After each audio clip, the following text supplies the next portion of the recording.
Niyanig ng magnitude 5.3 na lindol ang Governor Generoso, Davao Oriental, dakong alas 8:57 ngayong umaga.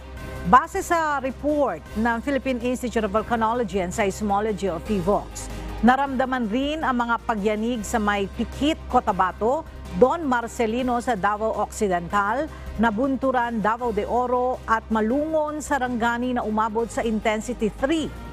Intensity 2 sa Kidapawan City, Cotabato, Metanaw, Davao del Sur, Davao City, Hingoog City, gayon din sa iba pang mga lugar ng Sarangani, South Cotabato at General Santos City.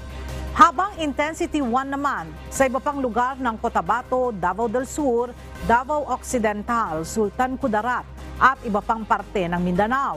Sa ngayon ay wala pa namang ulat kung may pinsalang idinulot ang lindol.